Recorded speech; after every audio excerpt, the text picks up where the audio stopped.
잘 보이시죠? 제가 한 4, 5년 전에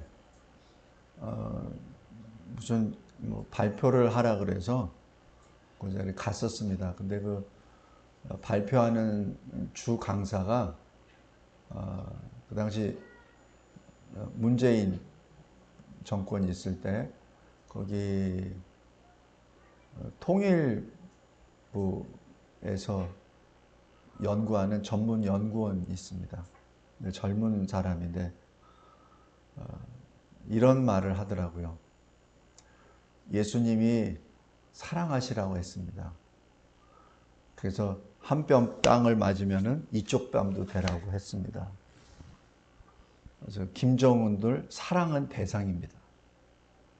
그래서 김정은을 이렇게 안아주고 그를 위해서 기도하고 협력해야 됩니다.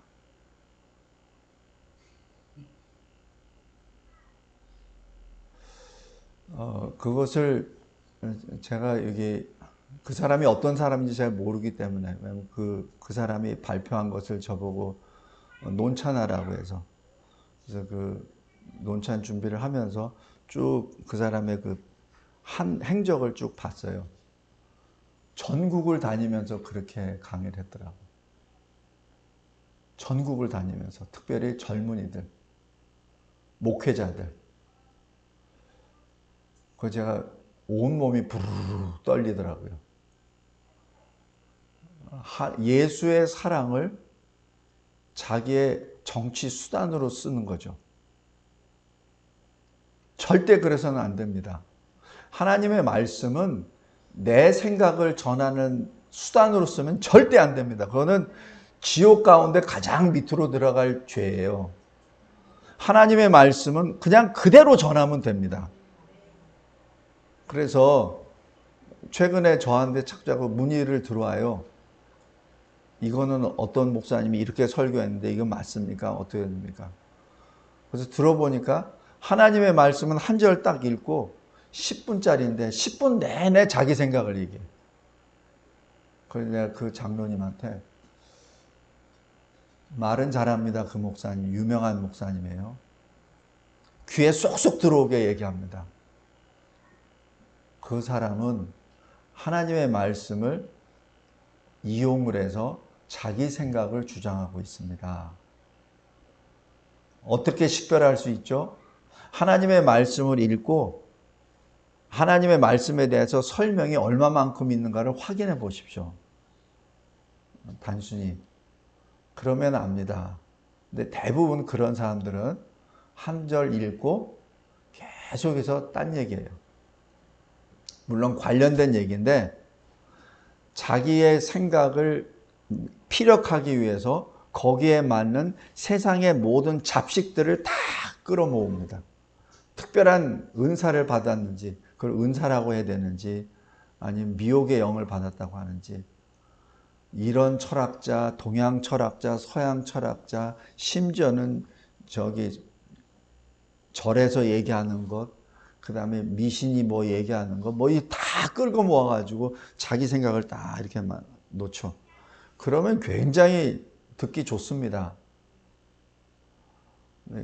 그 분이 그런 거예요. 근데 조회수가 20만이 넘어요. 성도 여러분, 오늘 이사야서 45장 이 8절 말씀이 굉장히 중요합니다. 한 구절이지만 위로부터 공의를 뿌리신다라고 표현합니다. 이게 뭐예요? 위라는 게 뭐예요? 하나님이 뿌리신다는 얘기죠. 그리고 공의는 인간의 것이 아니에요. 인간으로부터 나올 수 있는 것이 아니에요. 공의는 하나님으로부터 나옵니다. 왜 그런 줄 아세요? 우리는 전부 다 타락한 인간이잖아, 죄로. 그렇기 때문에 인간이 공의를 나타낼 수가 없어요. 그래서 위로부터 하나님이 뿌리십니다. 지금 여기 이사야서 45장 8절에 주어가 빠졌어요. 하나님이.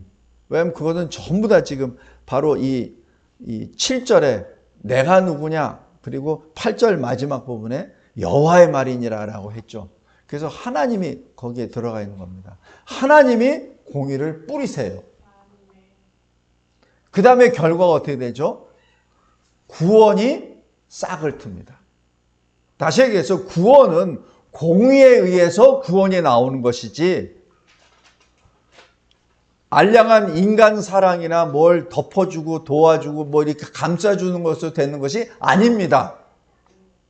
구원은 하나님께 속하잖아요. 그죠?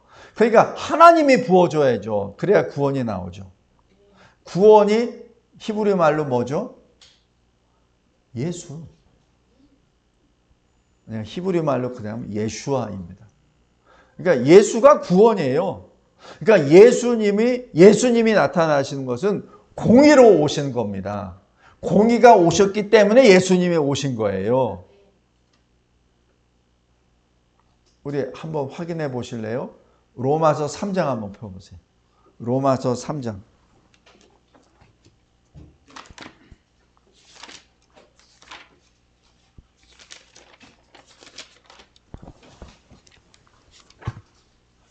신약성경 242페이지입니다. 로마서 10절 보십시오. 로마서 3장 10절. 기록된 바 의인은 없나니 하나도 없으며 깨닫는 자도 없고 하나님을 찾는 자도 없고 다 치우쳐 함께 무익하게 되고 선을 행하는 자는 없나니 하나도 없도다. 그들의 목구멍은 열린 무덤이요 그 혀로는 속임을 일삼으며 그 입술에는 독사의 독이 있고 그 입에는 저주와 악독이 가득하고 그 발은 피 흘리는데 빠른지라. 파멸과 고생이 그 길에 있어 평강의 길을 알지 못하였고 그들의 눈앞에 하나님을 두려워함이 없느니라 함과 같으니라. 이것이 우리의 모습이에요. 우리는 하나님을 찾지도 못하고 우리 눈앞에 하나님이 계시는데도 두려워하지도 않아요. 그래서 어떻게 하시죠? 여기 19절 보세요. 여기 중반부에 이는 모든 입을 막고 온 세상으로 하나님의 심판 아래에 있게 하려 함이라. 20절 마지막 부분에 율법으로는 죄를 깨달음이라. 21절 요게 이제 핵심입니다. 이제는 율법 외에 하나님의 한 의가 나타났으니 율법과 선지자들에게 증거를 받은 것으로 22절 곧 예수 그리스도를 믿음으로 말미암아 모든 믿는 자에게 미치는 하나님의 의인이 차별이 없느니라. 성도 여러분, 여기서 하나님의 한 의가 오셨죠. 왜? 우리가 심판의 대상이 돼버렸으니까. 우리가 지옥에 들어가야 되니까 하나님이 한 의를 보내주신 거예요. 이사야서 오늘 본문처럼 이 땅에 구원을 이루시기 위하여 하나님이 한 의를 보내주신 것이죠. 그것을 달리 표현해서 하나님의 공의를 뿌리시고 땅에서는 구원이 싹트게 하셨다는 얘기예요. 성도 여러분, 예수의 사랑은 그냥 아무나 사랑하는 게 아니에요. 하나님의 공의를 근본으로 해서 구원의 싹이 나는 겁니다. 의의가 없이 사랑한다? 그거는 거짓말이죠.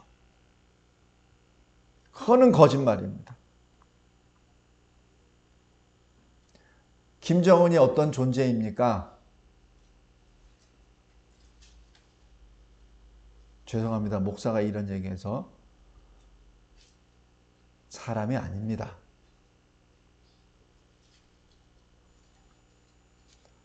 사람의 모습은 가지고 있지만 그는 사탄입니다.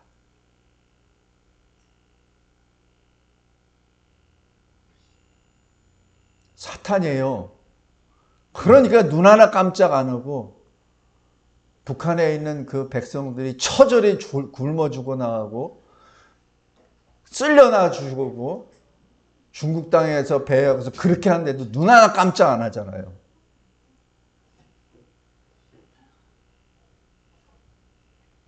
성도 여러분, 김정은은 다시 말씀드립니다. 이미 심판을 받고 있어요. 그런데 그 악한 존재와 손을 잡는다는 얘기는 그것은 말이 안 됩니다. 특별히 제가 어제 3.1절이기 때문에 제가 오늘 본문을 분명히 묵상합니다. 하나님을 대적하는 무리, 하나님이 미워하는 존재는 심판의 아래 이미 거한 겁니다. 절대로 잊어서는 안 됩니다. 우리 꼭 기억하시기 바랍니다. 역대하 잠깐 보세요.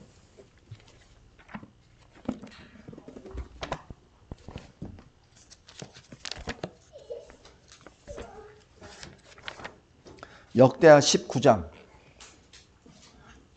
구약성경 679페이지입니다. 북이스라엘과 남유다가 있었습니다. 북이스라엘의 왕은 아합 왕입니다. 하나님을 대적하는 왕이에요. 남유다 왕은 여호사밧입니다. 기도하는 왕입니다. 그런데 어쩐 일인지 이 둘이 결혼 동맹을 맺습니다. 그래서 아합의 딸이 여호사밧의 며느리가 됩니다. 외견상 보면 남북이 하나가 되는 놀라운 역사가 일어나죠. 그래서 아합 왕이 이것을 이용을 해서 여호사밧을 죽이고 남유다를 흡수하기 위해서 아람과의 전쟁을 동용하죠. 그래서 같이 공격하자 그러고 꾀를 내서 자기는 살짝 변복을 하고 여호사밧 왕은 왕복, 자기 왕복을 입히고 전쟁터로 나갑니다. 그러면 누가 타겟입니까? 아니 전쟁터에 나갈 때 왕복을 입고 턱 나가고 그럼 누가 화살 맞고 누가 죽습니까? 그럼 물을 보듯 뻔한 거 아니에요? 근데 여호사밧 왕이 그 짓 하고 있어요. 소위 기도하는 사람이. 원래대로 하면 여호사밧 죽어야죠. 왜냐하면 아람 왕도 뛰어난 왕이기 때문에 이 전쟁은 아합 때문에 일어난 거야. 그래서 아합만 죽여라. 딴 건 생각하지 마. 그래서 특별 부대를 딱 편성을 해서 아합만을 죽이라고 명령을 내립니다. 근데 어떻게 됐죠? 가서 딱 보니까 아합 왕이 아니에요.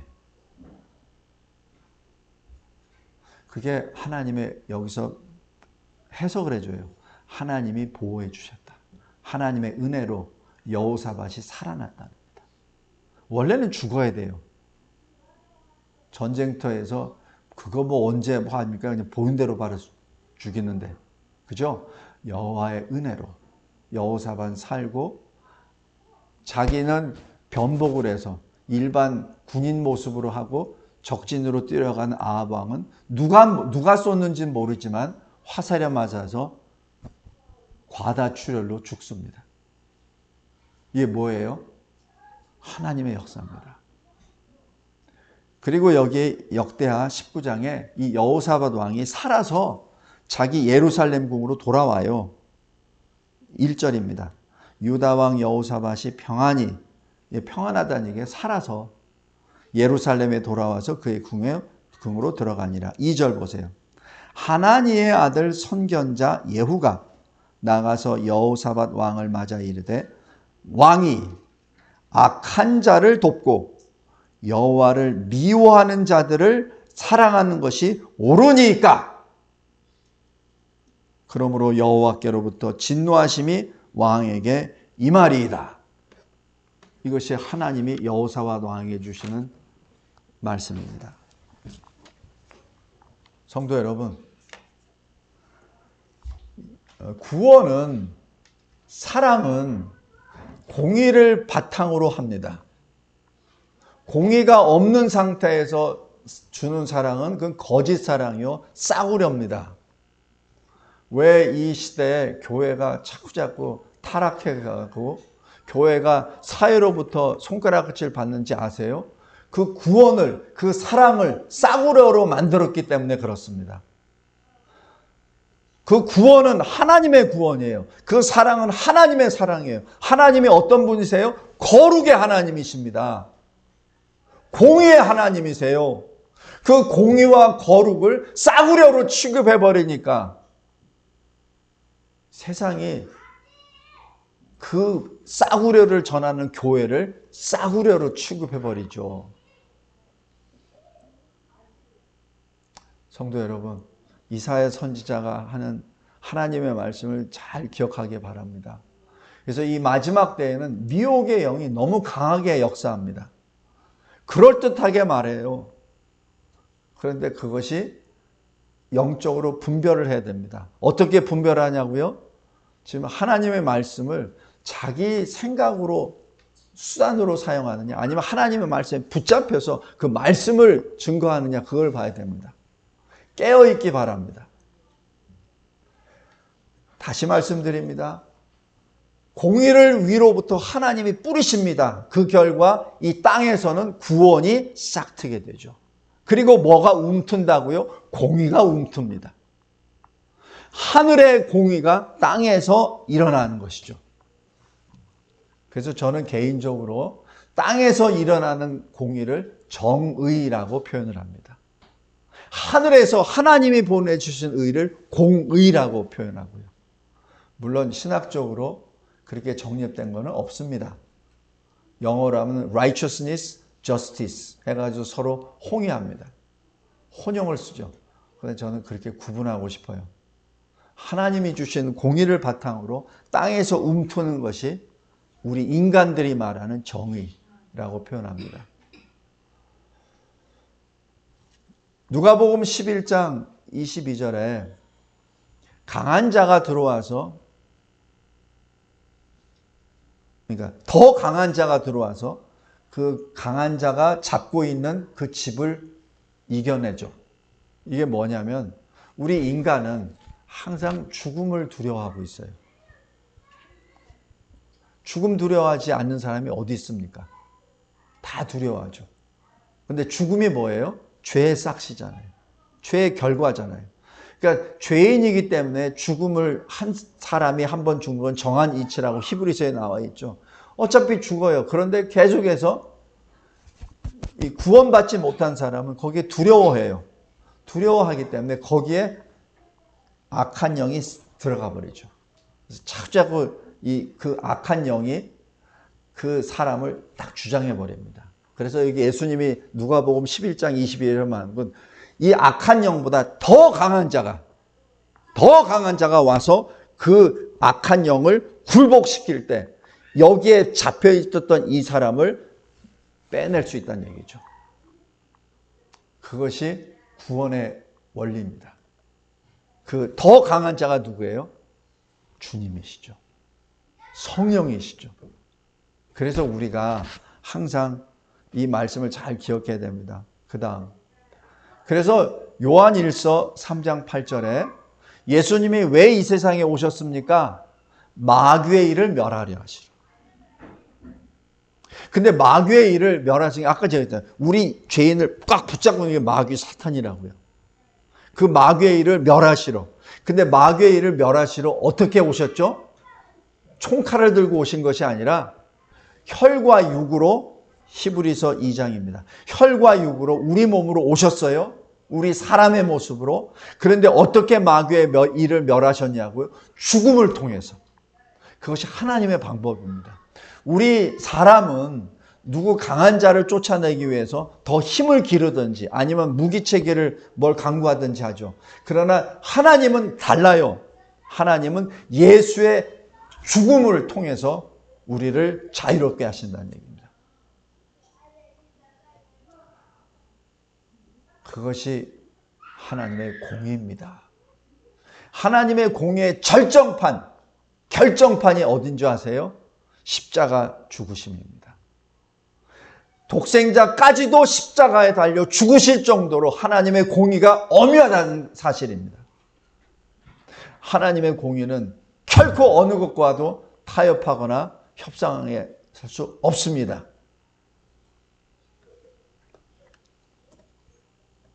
그래서 계시록 18장 20절에 바벨 큰 성 바벨론이 한 시간에 무너져 버립니다.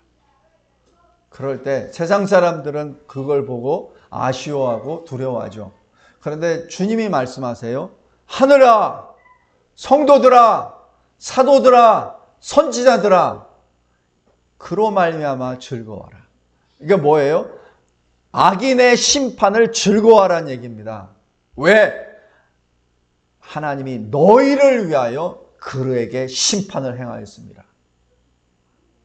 그러니까 동일한 시간과 공간 속에 한쪽은 심판의 역사가, 한쪽은 구원의 역사가 나타난다는 얘기입니다. 하나님의 말씀을 선포할 때 그것을 믿지 않고 빈정대는 그룹이 있는가 반면에 그 하나님의 말씀에 아멘으로 화답하는 무리가 있다는 얘기예요. 동일한 시간과 공간 속에 심판과 구원의 역사가 일어난다는 사실입니다. 두 번째로, 하나님은 땅에게 명령하십니다. 열어라! 구원을 싹트게 하라! 라고 명령하시죠. 성도 여러분, 모세가 출애굽할 때 홍해 앞바다에 딱 섰습니다. 뒤에서는 바로 군사가 계속 쫓아옵니다. 백성들은 모세를 원망하고 하나님을 원망합니다. 하나님께 기도합니다. 하나님 어떻게 하오리까? 왜 나에게 기도하느냐? 너는 보라! 잠잠하라! 하나님이 행하시는 것을 보라! 그러면서 모세에게 명령하십니다. 바다 위로 손을 내밀라. 바다가 갈라집니다. 마른 땅이 되죠. 이것은 마치 계시록 12장 6절에 여자가, 교회가 예수로 말미암아 핍박을 받고 도망합니다. 어디로? 광야로. 근데 광야가 어떤 곳이죠? 1260일, 한때, 두때, 반때, 3년 반 동안 하나님께서 양육하기로 예비하신 곳입니다. 성도 여러분, 우리도 이 세상이라는 광야 속에 살고 있어요. 광야라는 것에 불평하지 말기 바랍니다. 원망하지 말기 바랍니다. 그 광야는 우리를 위하여 하나님이 예비하신 곳입니다. 그래서 우리는 각자 광야에 있어요. 각자 하나님이 맞춤 형식으로 각자의 광야에 있습니다. 그 광야에 있습니까? 그때 이 광야를 한탄하지 말기 바랍니다. 그 광야를 아멘으로 받기 바랍니다. 왜냐하면 하나님이 예비하신 곳이에요. 그런데 사탄이 가만히 있나요? 옛뱀 마귀가 그 여자를, 교회를 없애버리기 위해서 그 여자 뒤에서 물을 뿜어버립니다. 쓰나미처럼 물을 쏟아내버려요. 그게 뭐죠? 거짓말. 거짓말. 그러자 땅이 입을 벌려서 다 삼켜버립니다. 땅이 스스로 입을 벌릴까요? 아니죠. 하나님이 명령하신 것이죠. 하나님이 명령하십니다. 입을 벌려라. 흡수해라. 이게 뭡니까? 이 시대에서도 교회 성도들을 한 명 한 명 다 무너뜨리기 위해서 거짓말로 쏟아버립니다. 그런데 하나님은 그것을 내버려 두시지 않으세요. 뒤라고 말하는 것은 교회의 성도의 약점입니다. 왜냐하면 뒤는 보이지가 않잖아요. 그래서 교회의 약점을 공격합니다. 우리 성도 각자의 약점을 공격해요. 정욕이 약하면 정욕으로 공격합니다. 명예욕이 강하면 명예욕을 공격합니다. 돈에 약하면 돈으로 공격합니다. 그래서 요한복음 3장 16절에 우리 잘 알고 있는 것, 제가 서론에서 말씀했던 그 통일자문위원인가 그 이상한 친구가 3장 16절을 말씀 가지고 계속해서 뱀의 혀를 놀리더라고요. 하나님이 세상을 이처럼 사랑하사 독생자를 주셨으니 그를 믿는 자마다 멸망하지 않고 영생을 얻게 하려 합니다. 근데 여기서 그 사람이 안 읽는 부분이 있어요. 그를 믿는 자마다 멸망하지 않고. 이거를 싹 빼요. 아주 교묘합니다. 영생을 얻게 하려 하면 거기다만 딱 줍니다. 성도 여러분, 영생 전에 분명히 멸망이라는 단어가 있습니다. 멸망은 뭐예요? 심판의 결과잖아요. 그러니까 하나님의 구원의 역사에는 반드시 심판의 역사가 들어갑니다. 근데 심판의 역사를 살짝 지워버려요. 그리고 구원의 역사만 딱 얘기합니다. 그러니까 뭐예요? 사랑해라, 사랑해라, 사랑해라. 이게 뱀의 허입니다. 하나님의 말씀은 자기가 듣기 좋은 것만 뽑아가지고 발췌해서 얘기하면 안 됩니다. 그 말씀 전체를 해야죠. 요한일서 4장 9절이 왜 독생자를 세상에 보내셨습니까? 그로 말미암아 오직 예수 그리스도로 말미암아 우리를 살리려 하십니다. 이 살리려 하심이 뭐예요? 내버려 두면 죽는다는 얘기 아니에요. 그죠? 그래서 우리를 살리시기 위해서, 우리를 구원하시기 위하여 보신 겁니다. 만약 안 오셨으면 어떻게 돼요? 우리는 심판의 대상이죠. 그래서 우리가 본질상 진노의 대상이라고 표현하죠. 진노의 자녀라고 에베소서 2장에. 그죠? 그래서 항상 이 말씀을 보면은 심판과 구원이 그 센텐스 나에, 그 문장 내에 다 들어가 있어요. 근데 이 거짓말하는 사람들은 심판을 빼요. 그리고 구원만 얘기합니다. 이것을 요한복음 10장에 주님이 말씀하세요. 나는 선한 목자라. 여기서 선하다는 얘기는 하나님이 기뻐하신다는 뜻입니다. 나는 하나님이 기뻐하시는 양이라. 그러므로 나는 양을 위하여 목숨을 버리노라.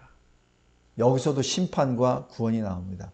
버린다는 얘기는 뭐예요? 죽음이죠. 심판이죠. 위하여는 뭐예요? 구원을 말합니다. 그러니까 한 문장에 구원과 심판이 그대로 있습니다. 양이 심판 자리에 서야 되는데 내가 그 자리에 들어간다는 얘기예요. 주님이. 그게 하나님의 공의입니다. 하나님은 그냥 아무나 오! 내 새끼 하면서 구원하시는 거 아니에요. 하나님의 공의에 합당한 자를 택하십니다. 근데 우리 스스로 공의를 행할 수 없잖아요. 그래서 하나님의 한 의가 오셔서 그 공의로 우리를 덮어주시기 때문에 우리가 구원의 자리에 서게 되는 것이죠. 그래서 하나님 아버지께서 주 예수 그리스도를 사랑하십니다. 주님이 십자가에 달려 죽으시기 직전에 선포하신 말, 내가 다 이루었다. 헬라어로 번역을 하면은 내가 다 지불했다라는 뜻입니다. 너희들의 죄값을 다 지불했다. 이것이 공의입니다. 공짜로, 우리를 공짜로 구원하시는 거 아니에요. 제가 2005년에 워싱턴 DC에 들어갔을 때 그때 처음으로 freedom is not free, 그것을 우리말로 어떻게 번역해야 되는지 그쪽에서 계속 고민하더라고요. 자유는 공짜가 아니다. 이게 직역인데 공짜라고 그러면 너무 싸구려 표현 같고, 그래서 지금 나온 그 표현들이 그때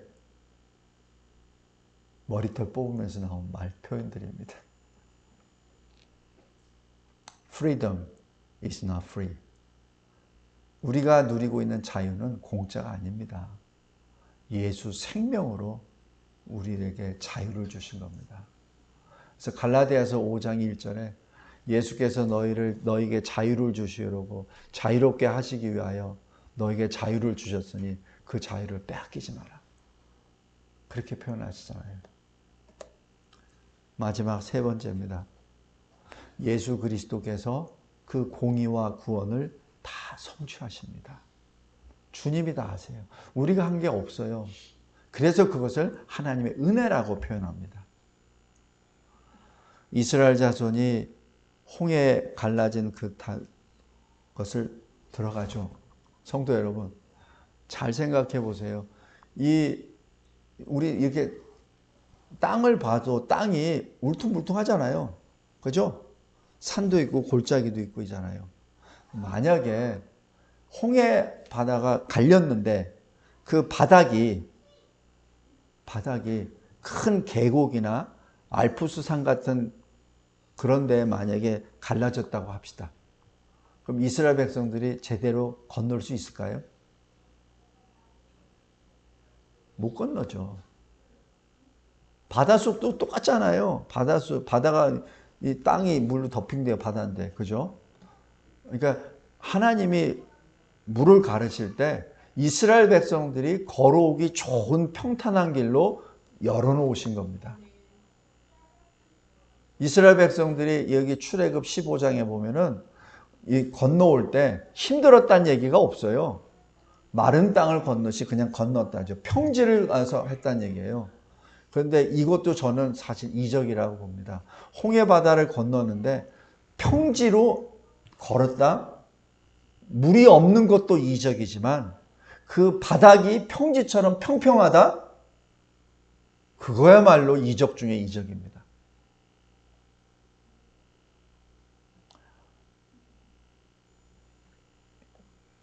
그 다음 그렇게 오니까 어떻게 되죠? 뒤에서 바로 온 사람 막 쫓아오죠. 길이 열렸으니까 막 쫓아오죠. 그러자 앞에 인도했던 구름 기둥이 뒤로 갑니다. 그 출애굽에 나와요. 뒤로 가요. 그래서 바로 군대와 이 이스라엘을 딱 가운데로 막아버립니다. 그래서 구름 기둥이 막아버려요. 그래서 이 바로 쪽에는 구름 기둥으로 접근도 못하고 거기에 빛이 차단돼 버립니다. 흑암이 있어요. 근데 여기는 빛이 있고 평평합니다. 그러니까 여기 이스라엘 백성들은 무사히 건너가죠. 그리고 다 건너간 다음에 그 구름 기둥이 사라져 버립니다. 그러니까 어떻게 돼요? 계속 달려오겠죠. 그러나 모세에게 명령합니다. 너의 손을 바다 위로 내밀라. 물이 덮어버립니다. 하나님이 말씀하신 그대로입니다. 보라, 너희들은 아무것도 하지 마. 눈으로 보라. 네가 보고 있는 바로의 군사 한 명도 다시는 보지 못하리라. 그렇게 됐죠. 성도 여러분, 제가 요즘 이 시대를 보면서 교회가 너무 애워싸임을 받고 여기저기서 공격도 받고 또 특히 이 대한민국 자유민주주의 체제가 지금 막 흔들거리고 있잖아요. 좌초 직전이잖아요. 그런데 이것은 이미 전 정권부터 이미 된 거예요. 근데 우리가 느끼질 못해서 그런 거지. 그래서 제가 전 정권에 있을 때 계속해서 그 설교를 했잖아요. 그래서 우리 성도들 중에 또 몇 가정은 나갔잖아요. 목사가 정치 설교한다고. 근데 그게 아니고 우리 생존에 관한 문제입니다. 정치가 아니라 생존에 관한 문제입니다. 저도 목사인데 성도들에게 듣기 좋은 말로 설교하고 싶어요. 근데 현실이 그렇지 않잖아요. 예레미야 선지자는 평생을 눈물로 하소연하면서 하나님 말씀을 전하다가 우물 속에 빠져서 죽음 같기도 하고 또 풀려났는데 또 끌려가기도 하고 그랬습니다. 이사야 선지자는 어떻고요? 나중에 문하세시나의 몸이 톱으로 썰려서 순교를 당하기도 합니다.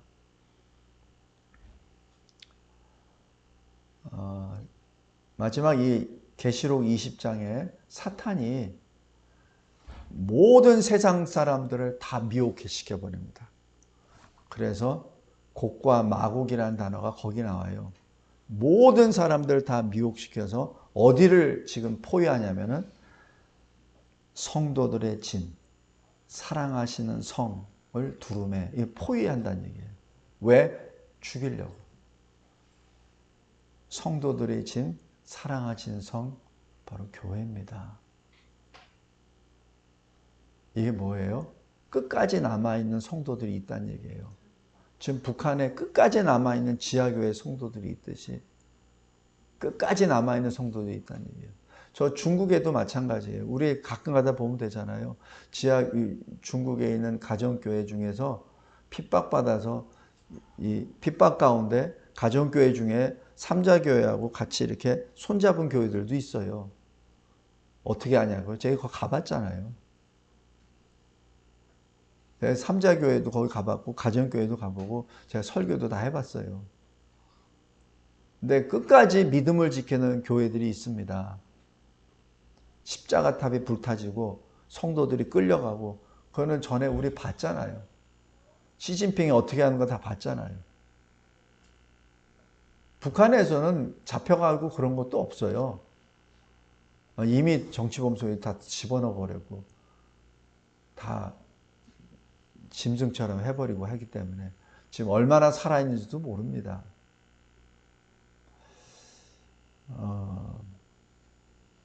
근데 여기서 하나님이 마지막으로 행하십니다.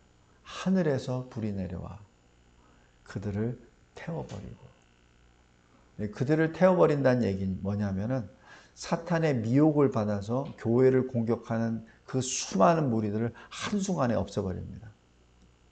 그리고 영원한 불과 유혹못에 던져집니다. 이 계시록 20장 9절 말씀입니다. 성도 여러분, 예수 그리스도께서는 공의와 구원을 초림 때는 십자가에 달려서 성취하셨습니다. 그러나 재림 때는 완성하십니다. 그래서 계시록 21장 5절 6절에 이렇게 말씀합니다. 보라 내가 만물을 새롭게 하노라 이루었도다. 그러니까 요한복음 19장 30절에 주님께서 십자가에 달려 죽으심으로 내가 다 이루었다라고 선포하시죠. 이건 구원의 성취입니다. 그러나 이 계시록 21장 6절에 이루었도다라고 하시는 그 말씀은 완성을 말합니다. 새 하늘과 새 땅, 새 예루살렘 성. 더 이상 거기에는 눈물이 없습니다. 슬픔이 없습니다. 여기 두 가지 예를 봐서 첫 번째 마가복음 5장에 나와 있는 12년 혈류증을 앓는 여인입니다. 그 여인이 온 힘을 다하여 예수의 옷자락을 뒤에서 잡아요. 왜냐하면 혈류증이라는 자체가 전염성이 있고 그다음에 율법 민수기 5장에서는 아예 그 진영에서 내쫓으라고 하는 병이에요. 그렇기 때문에 이 여인이 감히 그 무리들 가운데서 나타나지가 못해요. 근데 12년 동안 피를 흘리면서 했기 때문에 힘도 없어요. 의사들 쫓아가고 12년 동안 돈을 다 썼어요. 아무도 없어. 친척 가족도 다 이미 안 돼. 예수의 옷자락을 뒤에서 잡죠. 그러자 자기의 몸에 흐르는 피가 멈추는 것을 느꼈고 예수님이 세우셨을 때 간증을 합니다. 내가 주님의 옷자락을 잡은 순간 내 병이 나았습니다. 이때 예수님이 하신 말씀, 내 딸아, 내 믿음이 너를 구원하였느니라.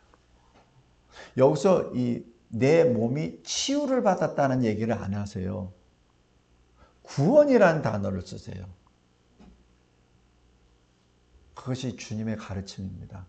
근데 현대 이 영어 성경에서는 그 구원을 치유라고 바꿔버려요.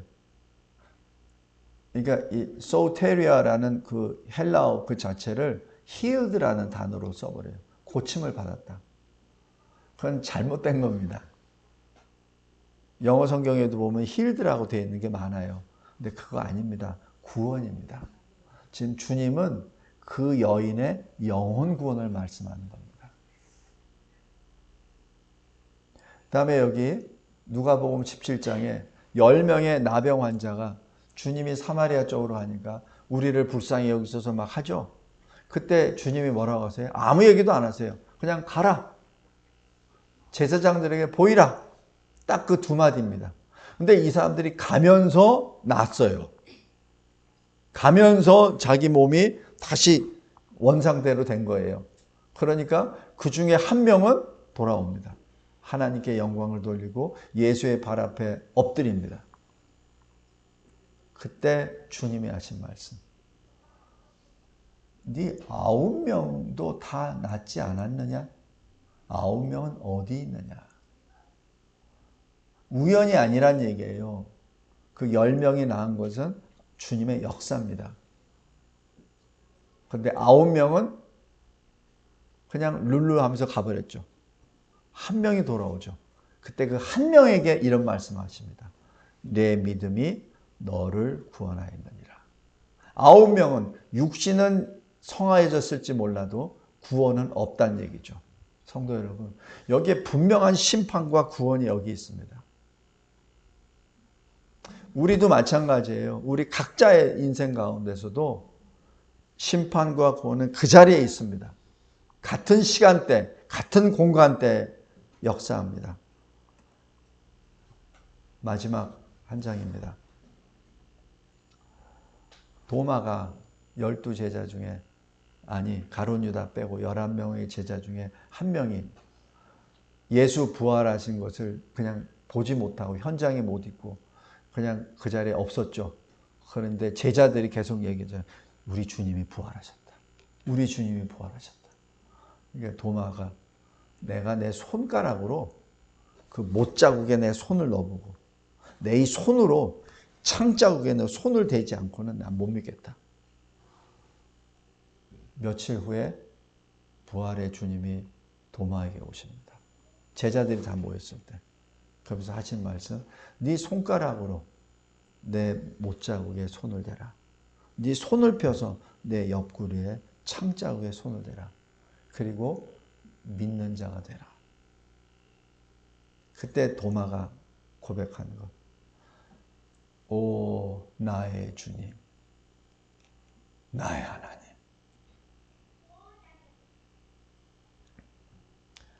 성도 여러분, 못자국과 이 창자국이 하나님의 심판입니다.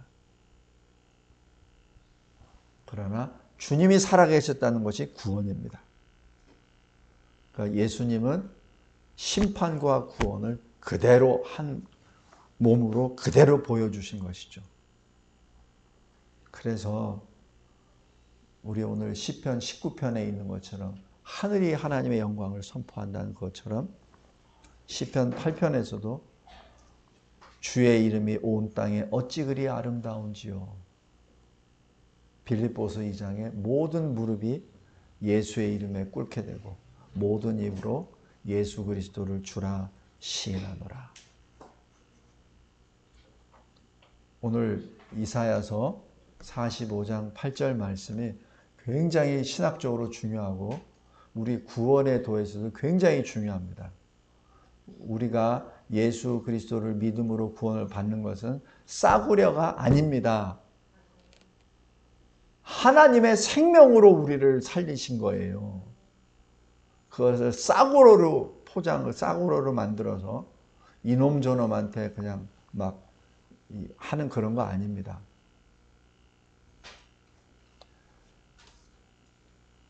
기도하겠습니다. 하나님 감사하고 감사합니다. 공의를 뿌리심으로 한의 예수 그리스도께서 이 세상에 오심으로 구원이 싹트고 우리에게 새로운 살 길, 구원의 길이 열렸음을 믿게 하여 주시고 전하게 하여 주신 은혜 감사합니다. 나의 주여, 나의 하나님이시여, 예수 그리스도의 이름으로 기도드리옵나이다.